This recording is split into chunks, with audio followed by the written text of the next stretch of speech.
Shalom Aleichem, Besem Hamasya. Salam damai bagi kita semua di dalam nama Sang Kristus. Hari ini, Kamis tanggal 1 September 2022, kita memasuki kalender liturgi Hari Biasa, Minggu Biasa ke-22.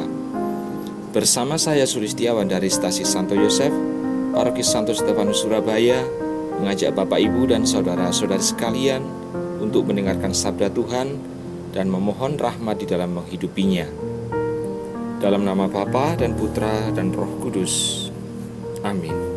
Marilah kita berdoa. Allah Bapa yang bersemayam di dalam terang yang tak terhampiri, di dalam Engkaulah kami hidup, kami bergerak dan kami ada. Oleh sebab itu kami panjatkan puji syukur serta terima kasih atas segala berkat maupun kasih karunia yang telah kami terima, sehingga sampai saat ini kami masih Kau beri kesempatan untuk hidup, agar kami boleh bertobat dari segala kesalahan dan dosa-dosa kami. Ya Bapa, berkenanlah mencurahkan Roh Kudus-Mu untuk mempersiapkan hati, jiwa, dan akal budi kami untuk menyambut pewartaan sabda-Mu, agar dengan hati yang bersih kami dapat menyambut firman-Mu dengan sepenuh hati. Maka doa ini kami haturkan dalam hadirat-Mu dengan pengantaran Yesus Kristus Putra-Mu, Tuhan dan Juru Selamat kami, yang bersama Dikau dalam persatuan Roh Kudus, Allah yang hidup dan berkuasa sepanjang segala masa. Amin. Semoga Tuhan beserta kita sekarang dan selama-lamanya. Inilah Injil Yesus Kristus menurut Lukas. Dimuliakanlah Tuhan. Lukas bab 5 ayat 1 sampai dengan 11. Pada suatu kali Yesus berdiri di pantai Danau Genesaret. Sedang orang banyak mengurumuni Dia hendak mendengarkan firman Allah. Ia melihat dua perahu di tepi pantai. Nelayan-nelayannya telah turun dan sedang membasuh jalannya. Ia naik ke dalam salah satu perahu itu, yaitu perahu Simon, dan menyuruh dia supaya menolakkan perahunya sedikit jauh dari pantai.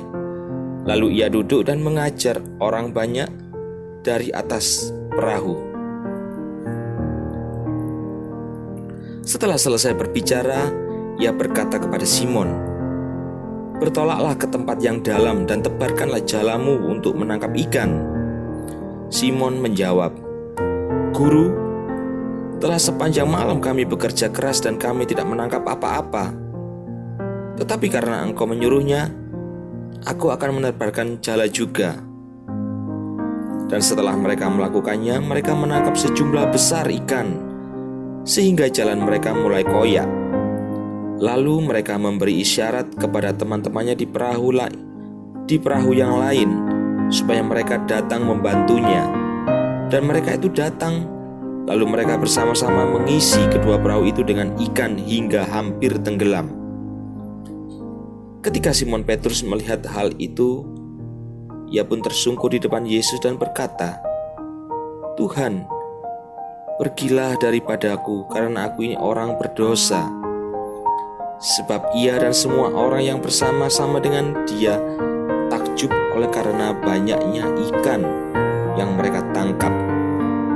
Demikian juga Yakobus dan Yohanes, anak-anak Zebedius, yang menjadi teman Simon. Kata Yesus kepada Simon, "Jangan takut, mulai dari sekarang engkau akan menjala manusia." Dan sesudah mereka menghela perahu-perahunya ke darat, mereka pun meninggalkan segala sesuatu, lalu mengikut Yesus. Demikianlah sabda Tuhan. Terpujilah Kristus. Bapak, Ibu, dan saudara-saudari yang terkasih, setelah Tuhan Yesus mengajar para murid dan orang-orang Yahudi yang lain, hal itu mengarahkan mereka pada panggilan hidup perutusan.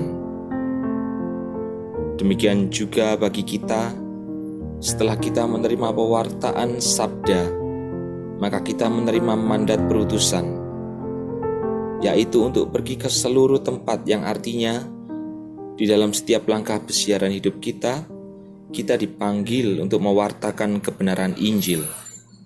Apa kebenaran Injil?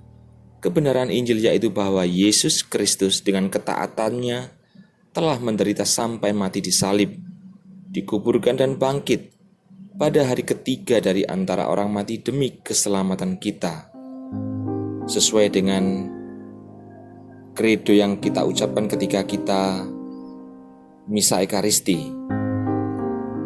Supaya apa? Supaya bagi setiap orang yang percaya, kita semua mengetahui bahwa rahmat penebusan dosa telah terlaksana atas kita, sehingga hidup kita senantiasa diarahkan kepada pertobatan yang sejati, yaitu perjuangan iman yang terus-menerus. Seperti halnya para murid yang ragu-ragu untuk melaksanakan perintah Tuhan Yesus di dalam menebarkan jalannya untuk menjaring ikan. Tetapi bagaimanapun juga, toh mereka tetap melakukannya. Maka inilah yang dinamakan perjuangan iman yang terus-menerus, yang membawa kita kepada kekudusan, membawa kita kepada kerendahan hati dan pertobatan. Maka Bapak, Ibu, dan Saudara yang terkasih, kaitannya dalam konteks zaman ini, kita sebagai umat Allah di Keuskupan Surabaya juga ikut berpartisipasi di dalam mewujudkan cita-cita arah dasar yang terdapat pada elemen misioner yang menjadi salah satu dari kelima gagasan kunci yang dicanangkan oleh Bapak Uskup kita, yang di dalamnya tentu saja mengandung butir-butir penjelasan makna teologis, yaitu diantaranya mandat misioner Tuhan, keluar dari diri sendiri, serta perjuangan iman yang terus-menerus, yang itu semuanya mengarahkan kita kepada paham dari Konsili Vatikan kedua, bahwa hakikat jati diri gereja adalah persekutuan.